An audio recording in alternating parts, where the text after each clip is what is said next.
Oremos. Nuestro Padre y nuestro Dios, te damos gracias por el gran privilegio que nos concedes de venir a este lugar y con libertad abrir tu santa palabra para escuchar tu voz. Pedimos, Padre, la conducción de tu Espíritu Santo. Danos claridad de pensamiento y danos corazones dispuestos para recibir la semilla de la verdad. Te damos gracias por escuchar nuestra oración, porque te lo pedimos en el nombre de Jesús. Amén. Vamos a comenzar nuestro estudio hoy leyendo del Evangelio según San Mateo, el capítulo 24 y los versículos 23 y 24. En este capítulo tenemos las señales de la segunda venida del Señor Jesucristo. Y quiero que noten específicamente una señal que vamos a estudiar en detalle esta noche. Dice allí en Mateo 24, 23, entonces, si alguno os dijere, mirad, aquí está el Cristo, o mirad, allí está, no lo creáis, porque se levantarán falsos cristos y falsos profetas, y harán grandes señales y prodigios, de tal manera que engañarán, si fuere posible, aún a los escogidos. En el versículo 24 encontramos que una de las señales de los últimos días es que se van a levantar falsos profetas que van a hacer señales y milagros para engañar, si fuere posible, aún a los escogidos de Dios. Así que surge la pregunta: ¿cómo podemos nosotros distinguir entre un profeta verdadero y un profeta falso? ¿Cómo podemos saber si un profeta es llamado de Dios o si un profeta habla de sí mismo o aún habla en nombre de Satanás? En nuestro tema de hoy vamos a estudiar algunas evidencias de un verdadero profeta. Es decir, cómo distinguir a un profeta falso de uno verdadero. Tengo aquí 10 características que quiero cubrir. No sé si alcancemos a estudiarlas todas, pero vamos a hacer lo posible por cubrirlas. La primera característica de un verdadero profeta se halla en el libro de Isaías, el capítulo 8 y el versículo 20. Isaías 8 y el versículo 20. Y quiero leer el versículo 19 para captar el contexto. Dice en el versículo 19, y si os dijeren, preguntad a los encantadores y a los adivinos, que susurran hablando, responded, ¿no consultará el pueblo a su Dios? ¿Consultará a los muertos por los vivos? Y luego dice en el versículo 20, a la ley y al testimonio, si no dijeren conforme a esto, es porque no les ha amanecido. Es decir, un profeta, para ser verdadero, tiene que hablar en armonía con la ley y el testimonio. Ahora necesito explicarles el significado de la palabra ley y de la palabra testimonio. La palabra ley aquí se refiere a los escritos de Moisés, los 5 libros de Moisés. Mientras que la palabra testimonio se refiere a los escritos de los profetas, como por ejemplo Isaías, que está escribiendo aquí. Ya hemos estudiado que el testimonio de Jesucristo es el espíritu de profecía. Lo que está diciendo Isaías es que un profeta tiene que hablar en armonía con los escritos de Moisés y con los escritos proféticos que existían hasta ese momento. Claro, nosotros tenemos a otros profetas después de Isaías y tenemos también el Nuevo Testamento. Pero en los días de Isaías, él estaba diciendo que un profeta tiene que hablar en armonía con los escritos de Moisés y con los escritos de los profetas que habían profetizado hasta ese momento. Quiero que noten también conmigo Primera de Corintios, el capítulo 14 y los versículos 32 y 33. Primera de Corintios, el capítulo 14 y el versículo 32 y 33. Y vamos a leer nada más el 32 por ahorrar un poco de tiempo. Dice aquí en el versículo 32, y los espíritus de los profetas están sujetos a los profetas. Es decir, un profeta, para ser verdadero, tiene que hablar en armonía con lo que escribieron y enseñaron otros profetas. Eso es lo que quiere decir aquí: los espíritus de los profetas están sujetos a los profetas que escribieron anteriormente. Quiero leer un pasaje más que está relacionado con el pasaje con que comenzamos nuestro estudio de hoy. Deuteronomio, el capítulo 13 y los versículos 1 hasta el versículo 5. Mis queridos amigos, si un profeta se levanta hoy en día y hace señales y prodigios, pero enseña que no necesitamos guardar la santa ley de Dios o no debemos obedecer todo lo que se encuentra en la palabra de Dios, podemos estar seguros de que esa persona es un falso profeta. Noten Deuteronomio 13, 1 al 5, a donde Moisés da las pautas para distinguir a un profeta falso de uno verdadero.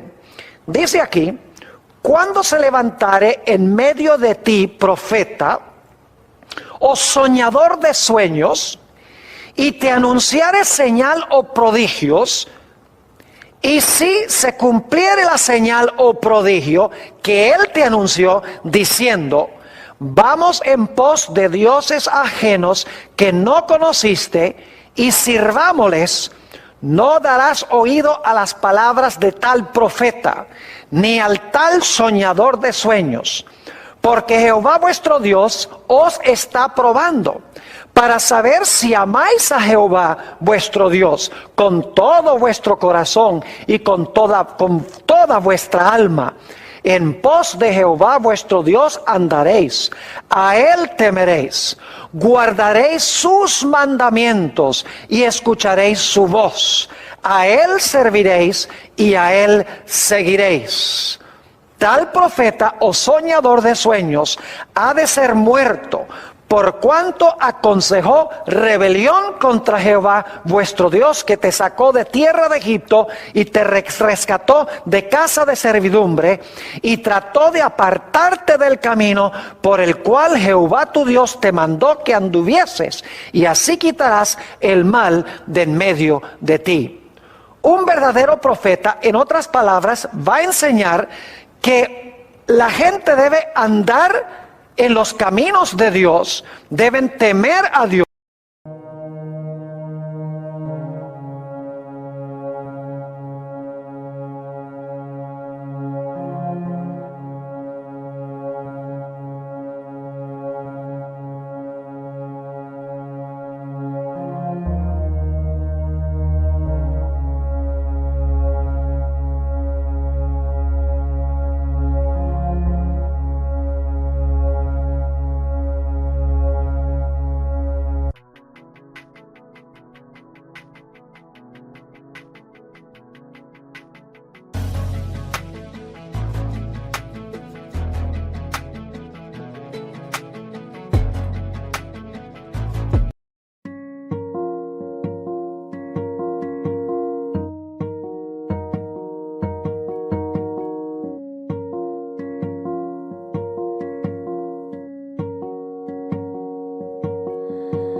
Disfrazados como verdaderos profetas.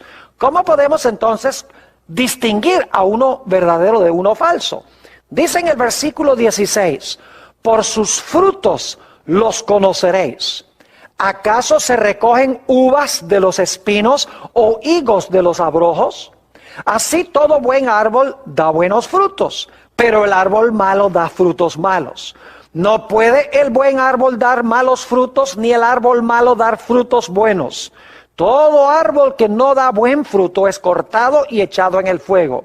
Así que por sus frutos los conoceréis. Ahora, cuando la Biblia habla de frutos, está hablando del fruto del Espíritu Santo.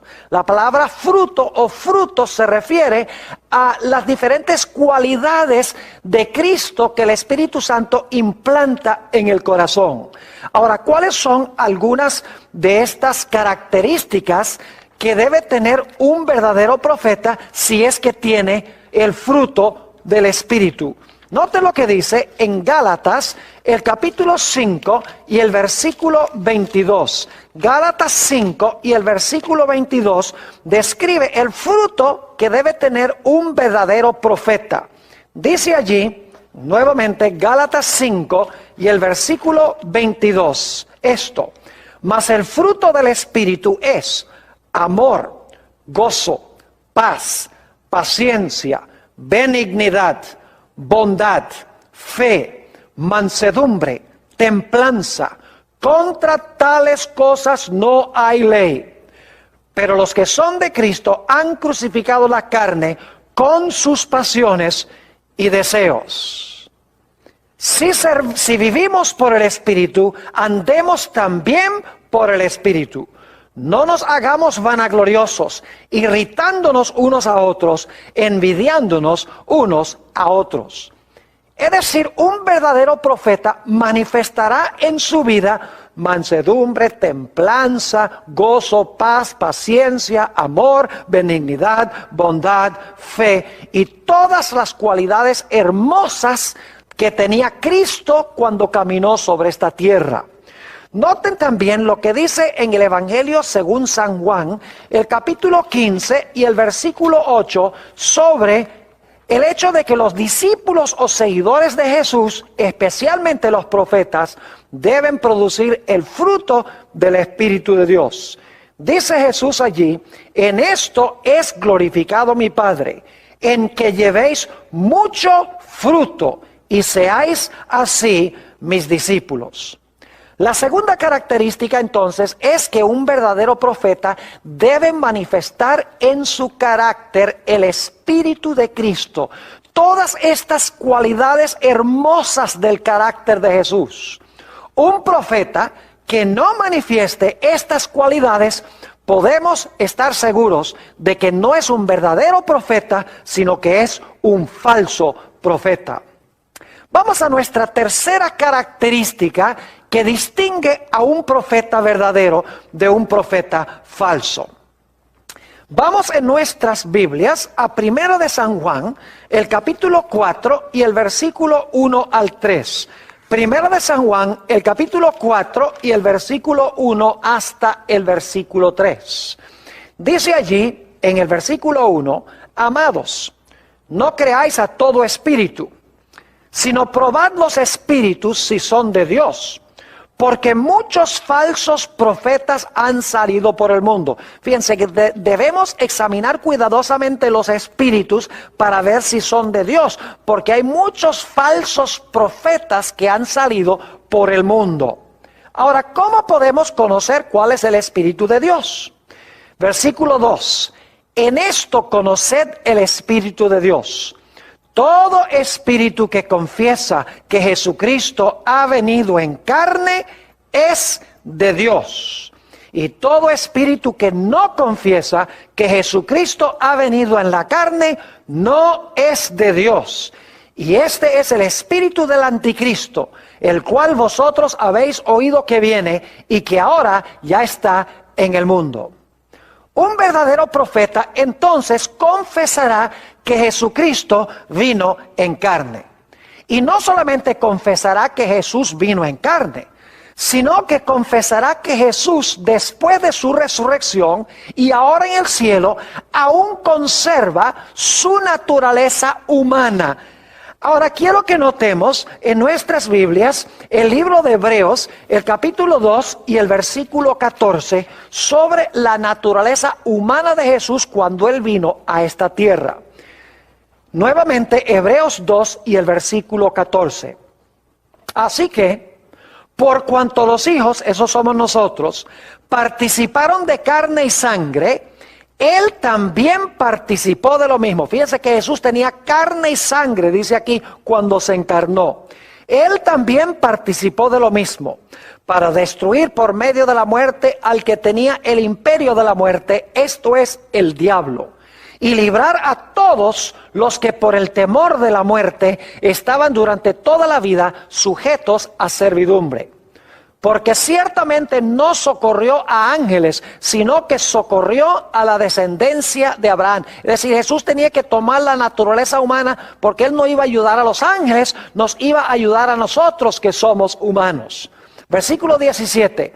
Por lo cual debía ser en todo semejante a sus hermanos, esos somos nosotros, para venir a ser misericordioso y fiel sumo sacerdote en lo que a Dios se refiere, para expiar los pecados del pueblo. Pues en cuanto Él mismo padeció siendo tentado, es poderoso para socorrer a los que son tentados. Noten aquí entonces que cuando Jesús vino a esta tierra, Jesús vino con carne, sangre y huesos. Vino como un ser humano real. Pero la Biblia también nos explica que después de su resurrección, Jesús aún conservaba su naturaleza humana, como la nuestra. No como la de un pecador y regenerado, sino la naturaleza humana de sus hermanos, aquellos que se han convertido, aquellos que han tenido un nuevo nacimiento y han recibido a Jesús en el corazón. Noten San Lucas, el capítulo 24 y el versículo 36, para que se den cuenta que el Señor Jesucristo, después de su resurrección, conservaba aún su naturaleza humana.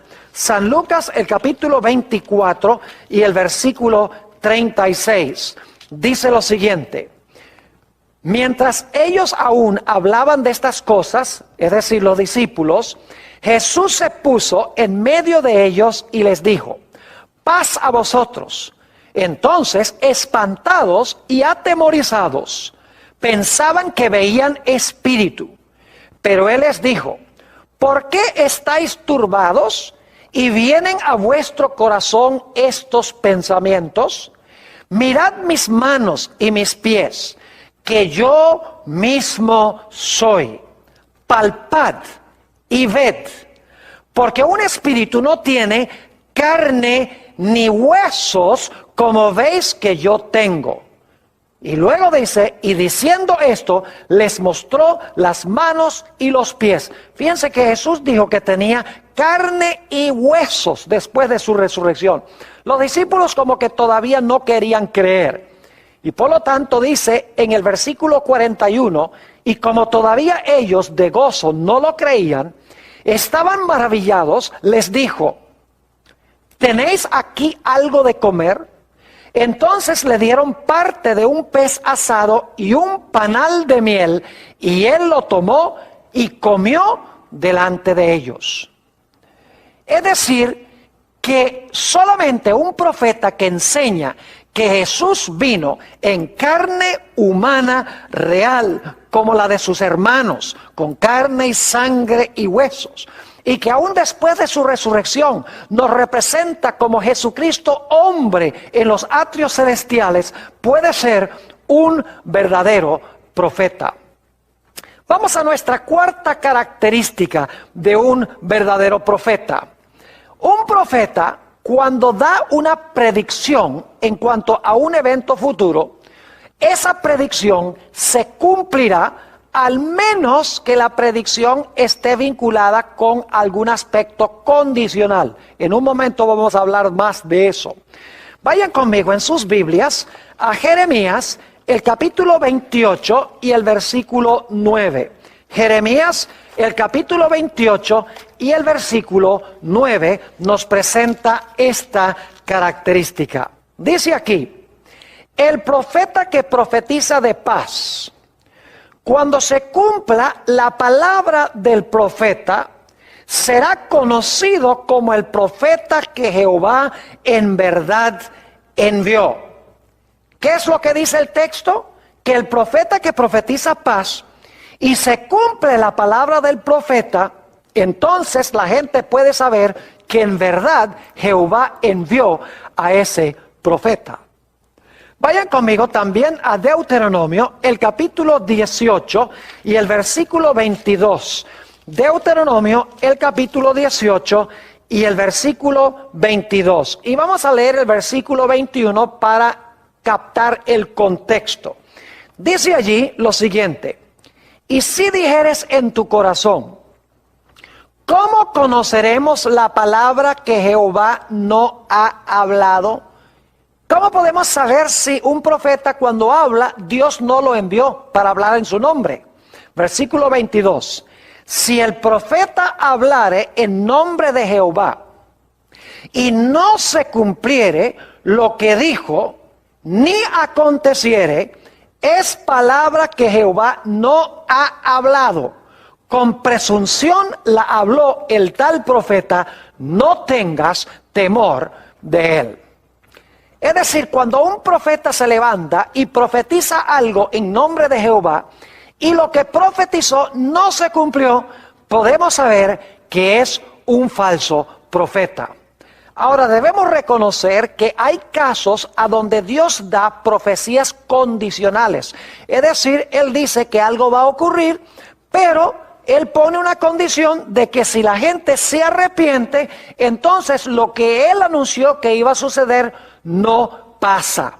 Tenemos un ejemplo clásico de esto en el libro de Jonás. Dios había dicho que Él iba a destruir la ciudad de Nínive en 40 días. Y la Biblia nos dice que Jonás proclamó este mensaje por todas las calles de la ciudad de Nínive. Después de 40 días, la Biblia nos dice que Dios se arrepintió de destruir la ciudad de Nínive y en lugar de destruirla, la salvó. Y claro, Jonás tenía miedo de que la gente pensara que él era un falso profeta. Pero encontramos que claramente Dios dice, miren, la razón por la cual yo cambié mi acción para con Nínive es porque como ellos cambiaron o ellos se arrepintieron, entonces yo también me arrepentí basado en el arrepentimiento de ellos y no les envié la destrucción anunciada. Es decir, la profecía era condicional. Si la gente cumplía con los requisitos, entonces lo que Dios había anunciado no se iba a realizar. Ahora, debo hacer una aclaración. Y es que hay falsos profetas que pueden predecir aparentemente ciertos eventos que van a ocurrir en el futuro. Por ejemplo, estudiamos en otra serie de temas que he presentado la experiencia de la pitonisa de Endor.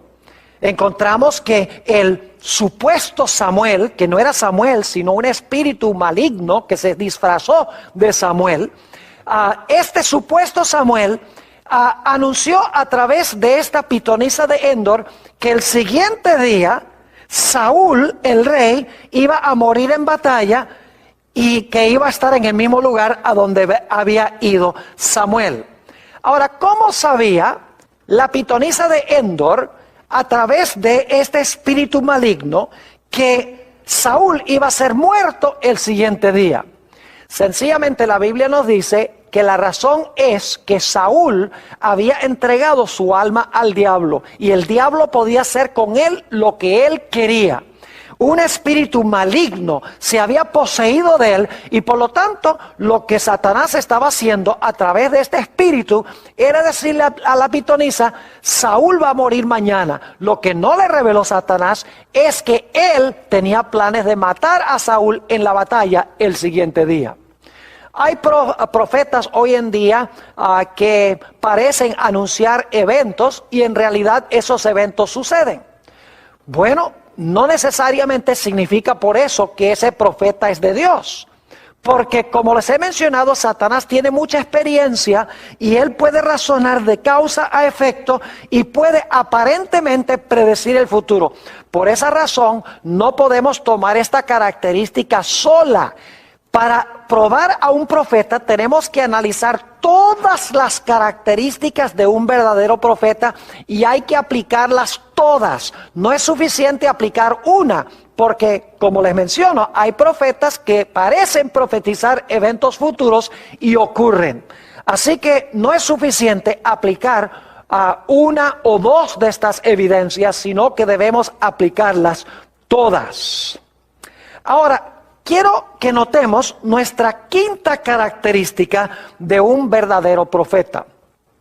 Un verdadero profeta será siempre humilde. Un verdadero profeta nunca es arrogante. Un verdadero profeta nunca es autosuficiente. Un verdadero profeta nunca quiere que la gente lo mire a él y lo exalte a él. Es decir, un verdadero profeta no se viste con trajes lujosos y anda con automóviles super caros y viven en un palacio. En realidad, no hay profeta en la Biblia que haya cabido con esas características arrogantes y autosuficientes de muchos de los profetas que existen en el mundo hoy. Tal vez un buen ejemplo de un profeta que manifestó gran humildad lo encontramos en el caso de Juan el Bautista. Note lo que dice en el Evangelio según San Juan, el capítulo 1, San Juan el capítulo 1, y voy a leer los versículos 8 y 9.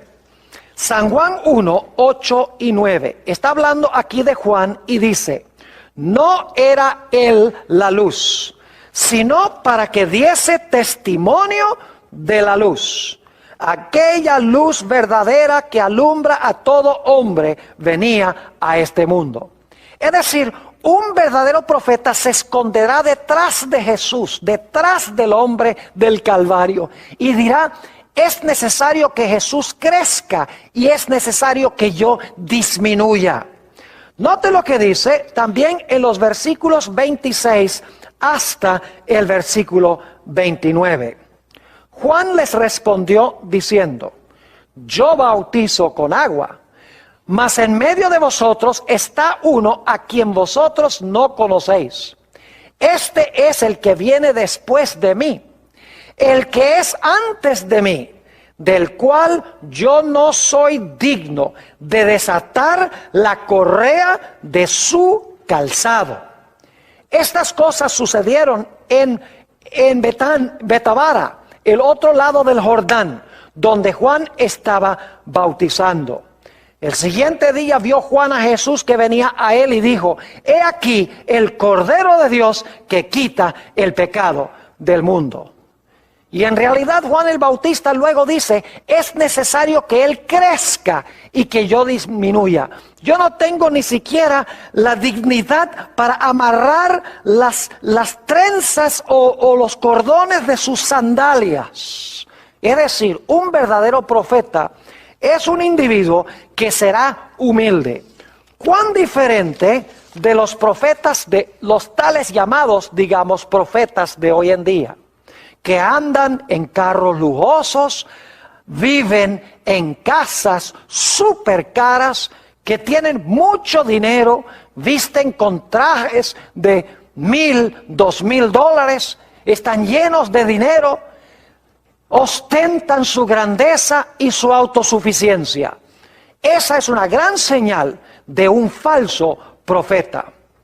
Vamos ahora a la característica número 6. Es una característica muy importante. Un verdadero profeta siempre desenmascarará y siempre reprenderá el pecado, sin temer en absoluto las consecuencias que le puedan venir. Saben ustedes, hoy en día los profetas hablan muy poco en cuanto al pecado. Los tales llamados profetas hablan muy poco en cuanto al pecado. Hoy se ha proliferado la idea del evangelio de la prosperidad. Es decir, la idea de que si tú donas dinero a cierto ministerio, si tú siembras esa semilla de dinero en cierto ministerio, entonces tú vas a prosperar, te vas a volver rico, te va a ir bien en todo, vas a tener paz y vas a tener abundancia. En realidad, este evangelio no es un verdadero evangelio, pero a las muchedumbres les encanta oír eso, porque quieren tener paz y quieren tener prosperidad sin la necesidad de arrepentirse del pecado. Pero en la Biblia, los verdaderos profetas siempre desenmascararon el pecado, siempre reprendieron directamente el pecado. Tenemos varios ejemplos en la Biblia de profetas que estuvieron dispuestos de morir por desenmascarar y reprender el pecado. Permítame mencionarles algunos de esos profetas que anunciaban la verdad cortante de Dios sin dar vueltas y sin temer las consecuencias. Tenemos, por ejemplo, el profeta Natán. Cuando David cometió su terrible pecado de adulterio y luego mandó a matar a Urías Eteo, Dios le dijo al profeta Natán: tú debes ir al rey y debes reprender al rey abiertamente por los pecados que ha cometido. Natán el profeta sabía que todo el poder estaba en las manos del rey. El rey podía dar un decreto para matarlo si él quería.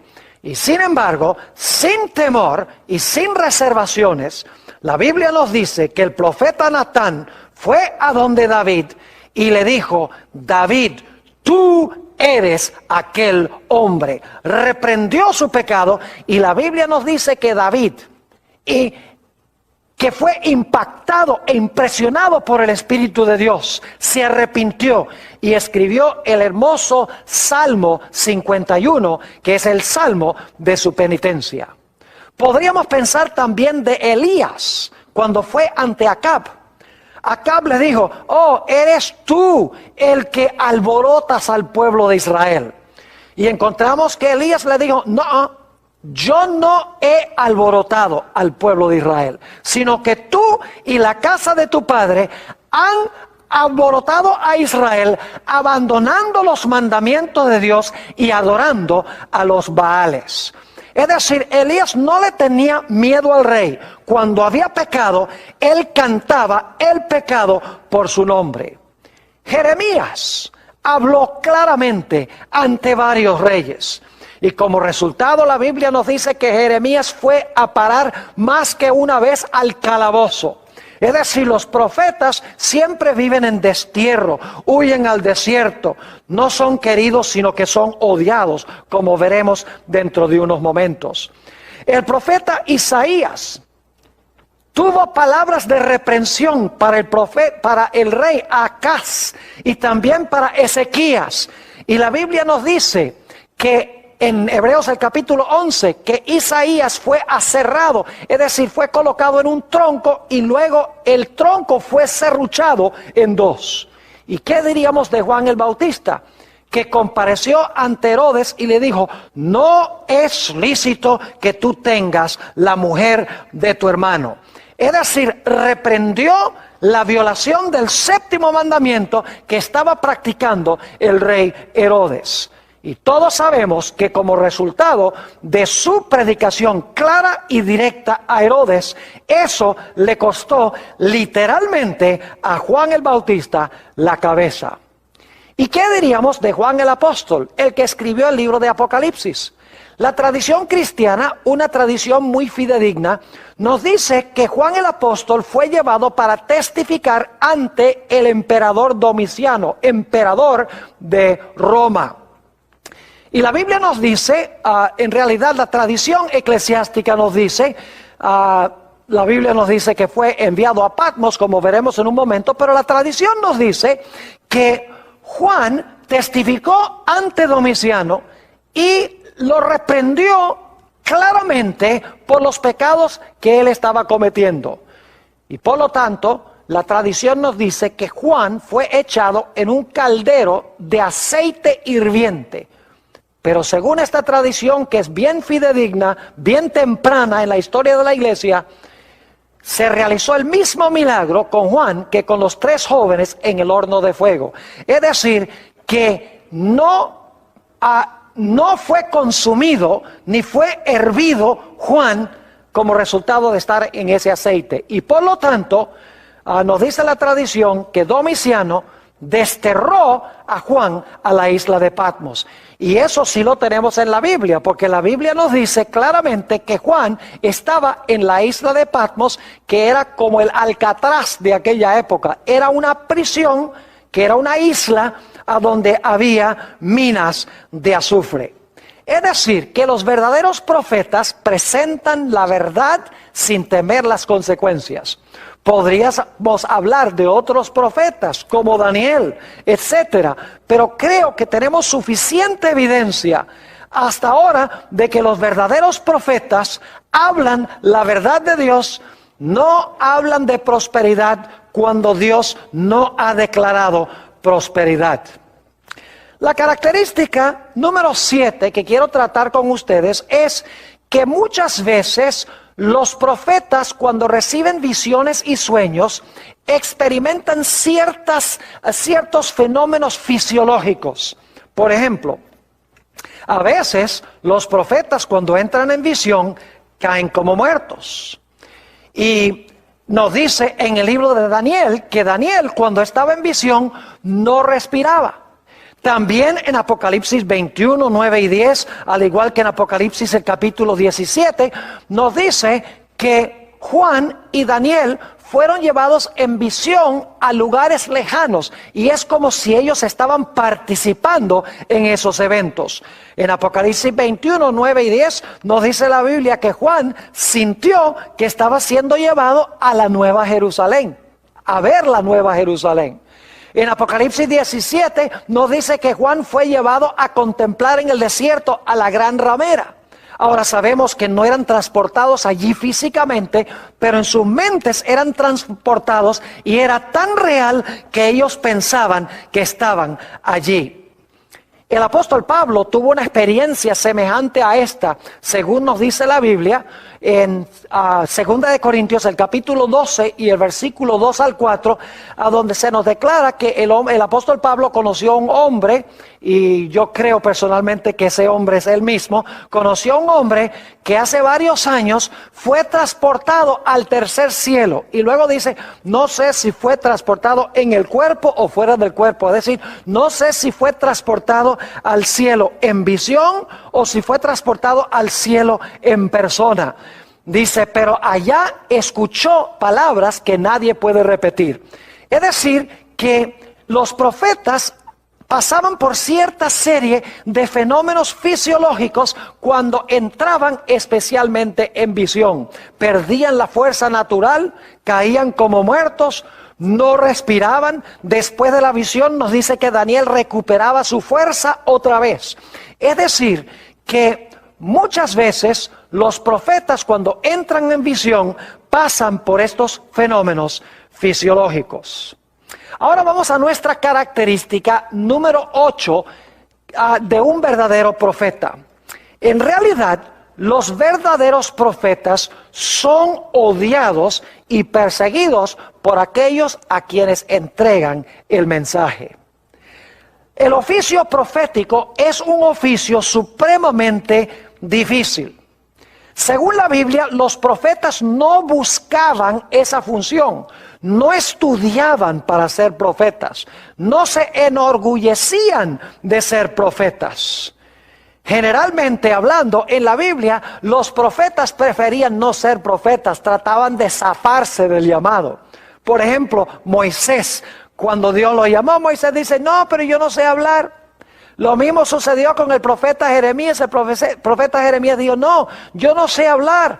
Es decir, los profetas sabían que les esperaba una tarea supremamente difícil y preferían no tener que cumplir la función de profeta. Muchas veces los profetas eran medio extraños y excéntricos. Raras veces los profetas eran populares. Es decir, yo no conozco ningún caso en la Biblia a donde un profeta haya sido querido por el pueblo. Porque el pueblo a quien era enviado el profeta siempre odiaba al profeta, porque el profeta decía las cosas exactamente como son.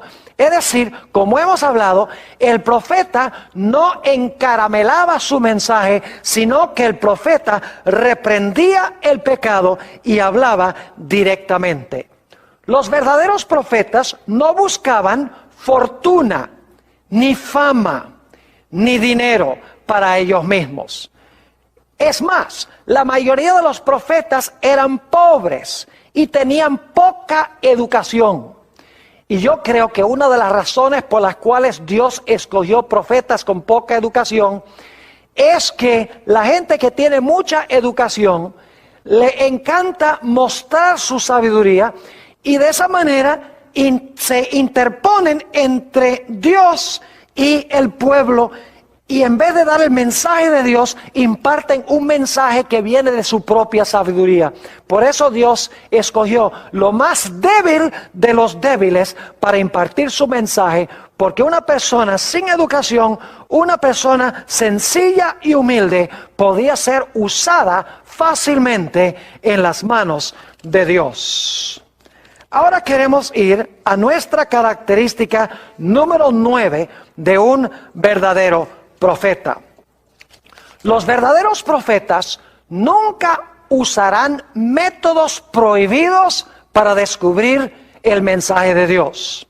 Vayan conmigo en sus Biblias a Deuteronomio, el capítulo 18 y los versículos 9 al 12. Deuteronomio, el capítulo 18 y los versículos 9 hasta el versículo 12. Aquí se dan métodos prohibidos por Dios, métodos que Dios no usa para impartir su mensaje. Y un verdadero profeta nunca usará esta metodología para transmitir el mensaje de Dios. Deuteronomio, el capítulo 18 y el versículo 9 dice esto: Cuando entres a la tierra que Jehová tu Dios te da, no aprenderás a hacer según las abominaciones de aquellas naciones. Fíjense que aquellas naciones que Dios mandó a expulsar de Canaán cometían ciertas abominaciones. ¿Cuáles eran algunas de esas abominaciones? Versículo 10. No sea hallado en ti quien haga pasar a su hijo o a su hija por el fuego, ni quien practique adivinación, ni agorero, ni sortílego, una persona que echa suertes, ni hechicero, ni encantador, ni adivino, ni mago, ni quien consulte a los muertos. Es decir, no imparte Dios un mensaje a través de un medium espiritista, o el que lee la bola de cristal, o el que lee los naipes, o el que procura determinar el destino en las estrellas. Dios no usa ninguno de estos métodos para transmitir su mensaje a través de un profeta. Noten el versículo 12: porque es abominación para con Jehová cualquiera que hace estas cosas, y por estas abominaciones Jehová tu Dios echa estas naciones de delante de él. Vamos a leer también un par de versículos del Nuevo Testamento. Apocalipsis, el capítulo 21 y el versículo 8. Apocalipsis, el capítulo 21 y el versículo 8. Dice aquí, hablando de los que van a estar fuera de la santa ciudad: pero los cobardes e incrédulos, los abominables y homicidas, los fornicarios y hechiceros, los idólatras y todos los mentirosos tendrán su parte en el lago que arde con fuego y azufre, que es la muerte segunda. Notaron que una de las descripciones que hay en este versículo menciona hechiceros, los que usan hechicería. Noten también el capítulo 22 y el versículo 15. 22, 15. Mas los perros estarán fuera. Y los hechiceros, fíjense otra vez, y los hechiceros, los fornicarios, los homicidas, los idólatras y todo aquel que ama y hace mentira. Así que fíjense que nuevamente se menciona aquí hechiceros.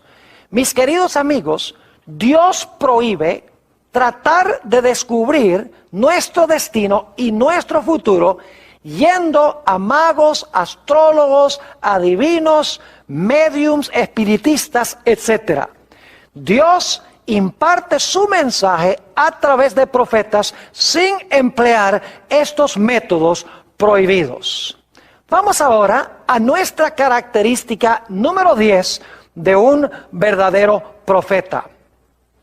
Dios ha levantado profetas en cada momento crítico y crucial de la historia del planeta Tierra. Podría mencionar las diferentes épocas cuando Dios levantó esta voz profética en medio de un momento vitalmente importante para la raza humana. Voy a mencionar esos momentos históricos crucialmente importantes. Por ejemplo, el primer profeta de la Biblia fue un hombre llamado Enoc. En Judas 14 y 15 nos dice que Enoc profetizó, era el séptimo desde Adán y profetizó.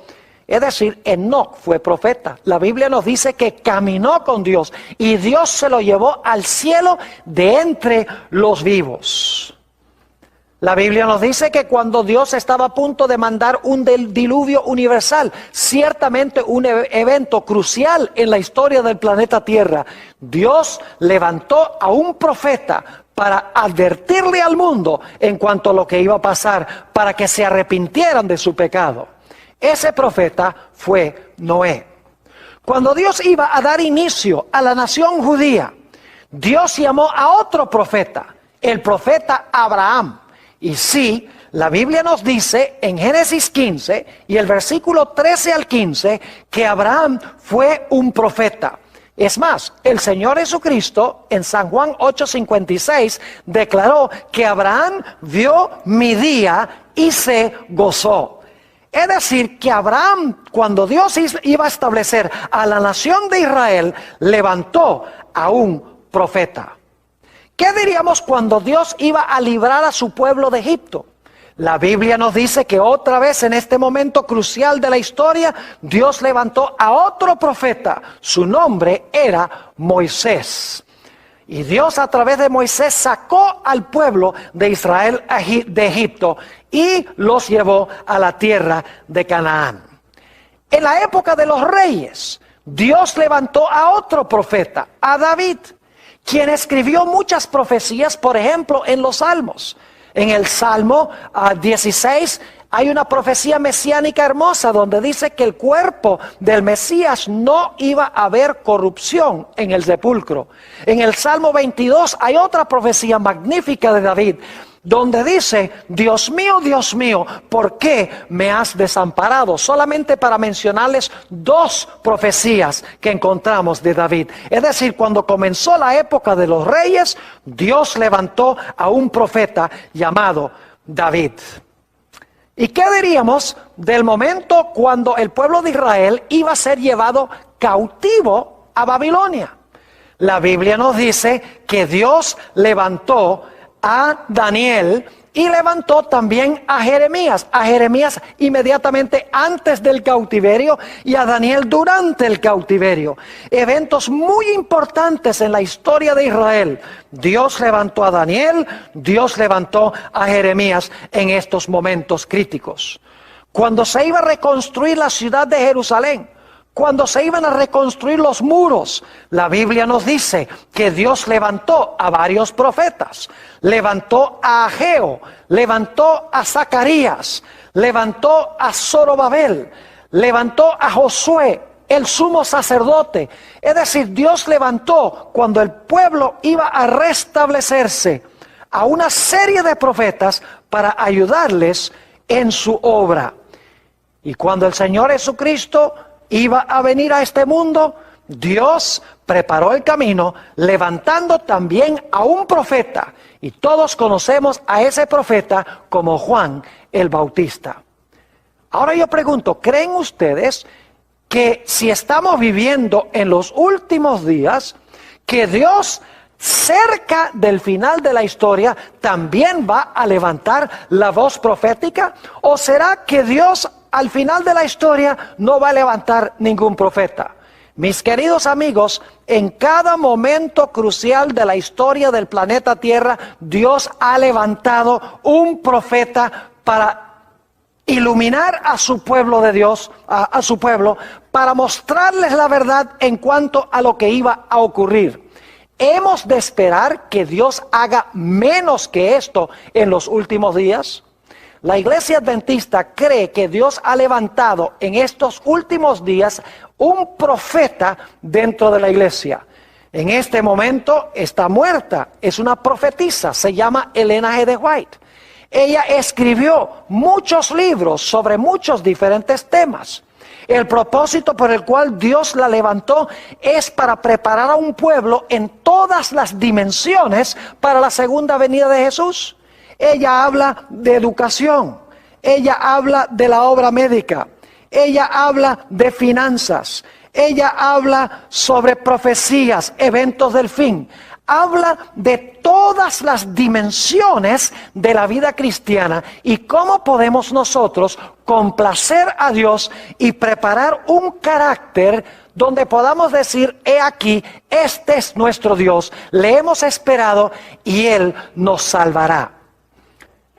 Ahora, algunas personas dicen, bueno, Pastor Bor, pero el asunto es que Elena G. de White fue una mujer. ¿Acaso una mujer puede ser profeta según la Biblia? Claro que sí. Déjeme mencionarles los nombres de varias mujeres que fueron profetas de Dios. Tenemos a María, la hermana de Moisés. Tenemos a Débora, que fue profetisa y además de eso fue juez. Tenemos a Hulda, la profeta, que se levantó en los días del rey Josías para guiarlo en su gran reforma que trajo al pueblo de Israel. Tenemos otros profetas menos conocidos, como Ido, por ejemplo. Tenemos las 4 hermanas de Felipe. Tenemos a Ana también. Es decir, en la Biblia hay muchas mujeres que fueron profetisas usadas por Dios. Así que el hecho de que Elena G. de White haya sido una mujer no tiene ninguna trascendencia. Pero alguno dirá, Pastor Bor, ¿será que hubo profetas cuyos escritos no formaron parte de la Sagrada Escritura? Porque la señora White escribió muchos libros, pero ninguno de sus libros es parte de la Biblia. ¿Será que había otros profetas que hablaron en nombre del Señor y que sus libros o sus escritos no fueron incluidos en la Sagrada Escritura? Claro que sí. La Biblia menciona a varios de estos. Por ejemplo, Natán fue profeta. No hay ningún libro de la Biblia que tenga el nombre de Natán. Elías fue un gran profeta. No hay ningún libro en la Biblia que tenga el nombre de Elías. Eliseo fue un profeta muy importante. Tampoco hay un libro en la Biblia que lleve el nombre de Eliseo. Tenemos también a Juan el Bautista, que Jesús dijo era el mayor de todos los profetas. Y sin embargo, no hay ningún libro en la Biblia que lleve el nombre de Juan el Bautista. Podríamos seguir mencionando a Abraham y otros cuyos nombres se mencionan en la Biblia, pero que nunca escribieron un libro que es parte del canon bíblico. Es decir, para que un profeta sea verdadero, no es necesario que haya escrito un libro que se encuentra en la Sagrada Escritura. Quiero concluir leyendo un versículo que encontramos en el libro de los Proverbios, el capítulo 29 y el versículo 18. Proverbios, el capítulo 29 y el versículo 18. Aquí dice lo siguiente: donde no hay visión, el pueblo se disipa. Donde no hay visión, el pueblo ¿qué? El pueblo se disipa. Y debo decirles que en la versión del 60 se traduce un poquito diferente. Dice, sin profecía, el pueblo se desenfrena. En realidad la palabra hebrea significa se escurre, se desparrama, se desune. Es decir, donde no hay visión, el pueblo se desparrama o se desune. Pero luego dice en la última parte del versículo, mas el que guarda la ley es bienaventurado. Fíjense que la visión que Dios da al profeta tiene que ver con la obediencia a la santa ley de Dios. Porque dice, si no hay profecía, el pueblo se escurre o se desune. Pero luego dice, más, es decir, pero el que guarda la ley es bienaventurado. En el libro de Segunda de Crónicas, el capítulo 20, tenemos un texto con el cual yo quiero terminar nuestro estudio de hoy. Segunda de Crónicas, el capítulo 20, y quiero leer el versículo 20, nuestro último texto. Dice allí, en Segunda de Crónicas 20:20, había un grupo de naciones, 3 de ellas que estaban viniendo contra el pueblo de Israel para destruirlo. Y Dios le dio una palabra de ánimo al pueblo, y noten lo que Dios les dijo en el versículo 20. Y cuando se levantaron por la mañana, salieron al desierto de Tecoa. Y mientras ellos salían, Josafat, estando en pie, dijo: oídme, Judá y moradores de Jerusalén, creed en Jehová vuestro Dios y estaréis seguros. Y ahora escuchen bien: creed a sus profetas y seréis prosperados. Fíjense que Dios dice: cree mis profetas y seréis prosperados. Mis queridos amigos, Dios nos ha dado pautas claras en su palabra para distinguir un profeta verdadero de un profeta falso. Porque Dios quiere levantar profetas en la iglesia que guíen al pueblo de Dios, que unan al pueblo de Dios, que desenmascaren el pecado para que el pueblo se arrepienta, para que forme un carácter en armonía con el carácter de Jesús. De tal manera que cuando Jesús venga, su pueblo estará listo y preparado. Así pasó con Juan el Bautista. Dios lo llamó para aparejar a un pueblo para la primera venida. Así Dios, en estos últimos días, también ha levantado un profeta en la iglesia remanente para preparar a un pueblo para la segunda venida del Señor Jesús.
phải không em? Chuyện tình yêu đâu biết được ngày mai. Rồi hôm nay em bên ai, nhìn em khóc trên vai. Thôi hãy quên đi, về với em hiện tại. Anh còn nhớ về ngày ta còn đắm say. Anh vẫn nhớ về người bên anh khi ấy. Em đã quên rồi câu hứa yêu trọn đời. Em bỏ anh rồi, em vui tình nhân mới. Cuộc tình này đã khác rồi, mình kết thúc em ơi. Chuyện tình này đã chết rồi, còn tiếc chi em ơi. Một lần em gian dối rồi, còn cố yêu không vui. Một lần em đã phản bội, làm vết thương chưa nguôi. Thì anh vẫn sẽ mỉm cười, người khác làm em vui. Còn anh xin kết thúc và giữ chút đau thương thôi. Ở nơi xa luôn nhớ về một mối duyên tình phai. Đường em đi nay khác rồi, còn mỗi anh đơn côi. Đường em đi nay đã khác rồi, còn riêng anh mãi đứng đơn côi.